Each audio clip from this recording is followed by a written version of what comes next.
Over the past 2 decades, BP and the Egyptian state-run gas company, EGPC, have renegotiated their agreements for North Alexandria and the Western Mediterranean deep-water concessions several times.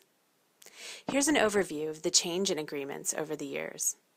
Between 1992 and until 2015, BP, its partner, İDIA, and EGPC used what's called a Production Sharing Agreement Model, or a PSA.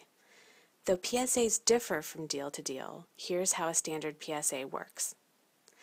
A company will invest money up front to explore and produce on a concession.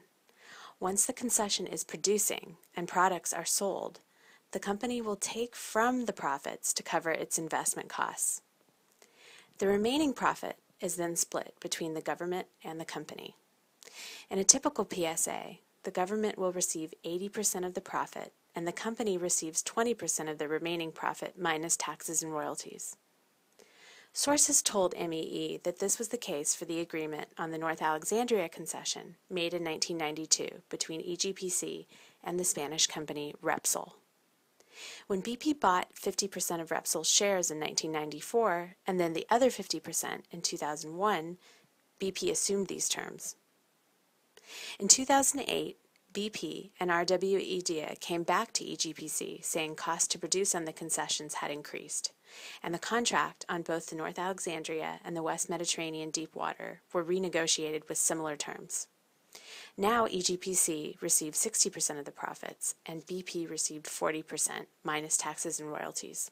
In 2010, BP, İDIA, and EGPC renegotiated again.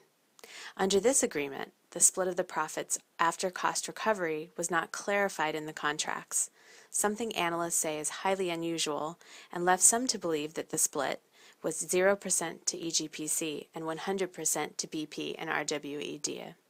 Also as part of the contract, EGPC was paying the taxes and royalties of the companies. The West Nile Agreement, made between BP, İDIA, and EGPC in March 2015, is essentially a deal that formally brings the two concessions together under one umbrella. Unlike the earlier contracts arranged along a PSA model, West Nile follows a tax royalty model. Here's how a tax royalty works. A company takes on the risk and upfront investment in a concession and may pay a bonus for the right to work the concession.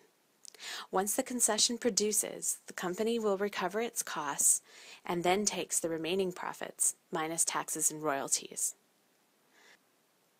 Under West Nile, BP and İDIA will invest an initial $12 billion to develop the fields. Once the concessions begin to produce, BP and İDIA will sell 100% of the initial gas and condensate produced to EGPC. The profit, after cost recovery, taxes, and royalties, will go to BP and İDIA.